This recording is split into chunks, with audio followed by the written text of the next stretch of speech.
తిరుమల తిరుపతిలో గోవులు మృతి చెందాయంటూ వైసీపీ చేస్తున్న ప్రచారంపై మండిపడ్డారు మాజీ మంత్రి టీడీపీ నేత నెట్టం రఘురాం. వైసీపీ చేస్తున్న ఆరోపణలపై ఎలాంటి నిజాలు లేవన్నారు. కేవలం రాజకీయ స్వార్థం కోసం వైసీపీ తప్పుడు ఆరోపణలు చేస్తోందంటున్న నెట్టం రఘురాంతో మా ప్రతినిధి యశ్వంత్ ఫేస్ టు ఫేస్.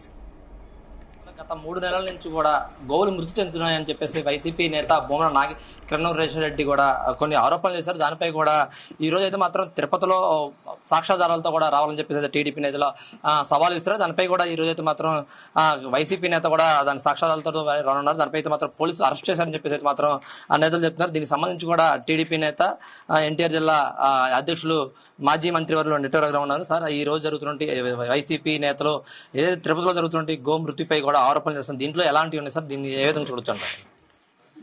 ఇది ఎలా ఉందంటే మొగుడిని కొట్టి మొగసాలకి ఎక్కినట్టుంది. అంటే ఈ రోజున గత 5 ఏళ్లలో వాళ్ళు చేసినటువంటి అవినీతి దారుణాలు అన్నీ అవి ఎక్కడ బయటపడతాయో అనేటటువంటి భయం వాళ్లలో కనపడతా ఉంది. ఎందుకంటే ప్రభుత్వం, కూటమి ప్రభుత్వం మొన్న ఏదైతే నాసి రకం నెయ్యి, కల్తీ నెయ్యిని సప్లై చేసి అక్కడ మరి దేవుడికి కైంకర్యాలు అవి నిర్వహించారో దాని మీద సిట్ దర్యాప్తు, అంటే అది ఒకటే కాకుండా అసలు 5 ఏళ్లలో జరిగినటువంటి అన్ని దారుణాల మీద సిట్ దర్యాప్తు వేగంగా జరిగింది. అవన్నీ మధ్యంతర రిపోర్టులు వచ్చినాయి, ఇంకా వస్తా ఉన్నాయి. ఈ బండారం అంతా కూడా ఎక్కడ బయటపడి మీదకొచ్చి కేసులు అవుతాయో అనేటటువంటి ఒక భయం పుట్టుకొని ఈరోజు వాళ్లే ముందుగా మరి రోడ్డు మీదకి ఎక్కి లేకపోతే విష ప్రచారం చేస్తూ అబద్ధ ప్రచారం చేస్తున్నారు అనేదే మనకు కనపడతా ఉన్నటువంటి విషయం తప్ప ఇందులో ఎక్కడా కూడా నిజం అనేది లేదు. అబద్ధపు పుట్టుకే వైఎస్ఆర్సీపీ వాళ్ళ నాయకుల యొక్క పుట్టుక, అబద్ధ పుట్టుక.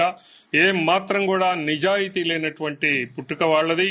అవినీతి, అసమర్థతే మరి పరిపాలనగా వాళ్ళు 5 ఏళ్లలో చేశారు అనేది మనకు కనపడుతూ ఉన్నటువంటి వాస్తవం.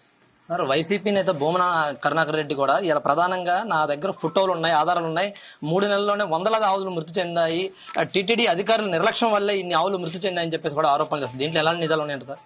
ఎస్, అది ఇప్పటికే మేము చెప్పటం అనేది జరిగింది. ఇప్పటికే ఈవో గారు మరి తిరుమల తిరుపతి ఈవో గారు ఇప్పటికే శ్యామలరావు గారు బయట పెట్టారు.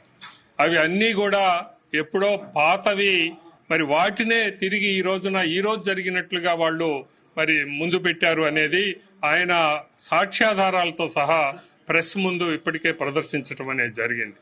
ఒకటే ఈ రోజున కూటమి ప్రభుత్వం ఛాలెంజ్ చేస్తా ఉంది. నిజంగా మీకు దమ్ముంటే గనక, అవి గనక మీ దగ్గర ఉన్నటువంటి నిజమైనటువంటి ఆధారాలు అయితే వచ్చి రండి, చూపించండి, గోశాలకి రండి, అందరం చూద్దాం. మీ హయాంలో జరిగినాయా లేకపోతే ఇప్పుడు జరిగినాయా అనేది తేల్చుదామని ఇప్పటికే ఛాలెంజ్ చేయటం అనేది జరిగింది. కూటమి ప్రభుత్వం వచ్చిన తదాదిగా పూర్తిగా ట్రాన్స్పరెంట్ గా, పారదర్శకంగా అక్కడ విధులు నిర్వహించబడతా ఉన్నాయి. చంద్రబాబు నాయుడు గారు తిరుపతి వెంకటేశ్వర స్వామికి ప్రథమ భక్తుడు. ఈ రోజున ఉన్నటువంటి చైర్మన్ కూడా అంతే వాసి. అలాంటి వ్యక్తుల చేతుల్లో తిరుమల బాగా ఈ రోజున నిర్వహించబడుతుంది అనేది అక్కడికి వెళ్లి చూసినటువంటి వందలాది మంది, వేలాది మంది ఈ రోజున బాగుంది అని చెప్తా ఉన్నారు. సోషల్ మీడియాలో కూడా మనం చూస్తా ఉన్నాం. సార్, ప్రధానంగా చూసినట్లయితే మాత్రం ఈ రోజు ఏదైతే సాక్ష్యాధారాలతో సవాల్ విసిరారో అవన్నీ తీసుకుని వస్తుంటే కూడా పోలీసుల్ని అడ్డం పెట్టుకుని అడ్డుపడతారని చెప్పేసి కూడా వైసీపీ నేతలు ఆరోపిస్తున్న పరిస్థితి కూడా ఉంది. కేవలం ఇది పోలీసులను అడ్డు పెట్టుకుని సాక్ష్యాలను బయటికి రాకుండా ఈ టైపు కూటమి ప్రభుత్వం చేస్తుందని చెప్పేసి కూడా చెప్తున్న పరిస్థితి కూడా ఉంది. అదేమీ కాదు, వాళ్ళు దీన్ని ఒక రాజకీయమైనటువంటి విషయంగా తీసుకొని రాజకీయ లబ్ధి కోసం కూటమి మీద మరి ఏదో నెపం ఉంచాలి అనేటటువంటి ఉద్దేశంతో వాళ్ళు వేలాదిగా జనాన్ని పోగు చేసి ఆ రకంగా అదేదో ఒక గొప్ప ర్యాలీగా మరి కూటమి నిందలు వేయాలనేటటువంటి ప్రయత్నం చేస్తున్నారు. కాబట్టి పోలీసు వాళ్ళ విధి వాళ్ళు నిర్వహించారు, అంతే తప్ప మరొకటి కాదు. రైట్, మనం చూసినట్లయితే మాత్రం ఏదైతే వైసీపీ నేత భూమన కరుణాకర్ రెడ్డి చేసినటువంటి ఆరోపణలు అలాంటి నిజాలు గతంలో తీసుకొచ్చిన ఫోటోలు ఇప్పుడు పెట్టి ఇప్పుడు మృతి చెందాయని చెప్పేసి అయితే మాత్రం చెప్తున్నారని చెప్పేసి అయితే మాత్రం నెట్టం రఘురాం గారు చెప్తున్న పరిస్థితి ఉంది. ఎలాంటి నిజాలు లేవు అని చెప్పేసి అయితే చెప్తున్నారు. దీంతో కూడా వైసీపీ నేతలు రాజకీయ లబ్ధి కోసమే ఇలాంటి ఆరోపణలు చేస్తూ కూడా కూటమి ప్రభుత్వమే నిందలు వేస్తారని చెప్పేసి అయితే మాత్రం కూడా మాజీ మంత్రి నెట్టం రఘురాం గారు చెప్తున్న పరిస్థితి ఉంది. కెమెరా పర్సన్ రామకృష్ణతో యశ్వంత్.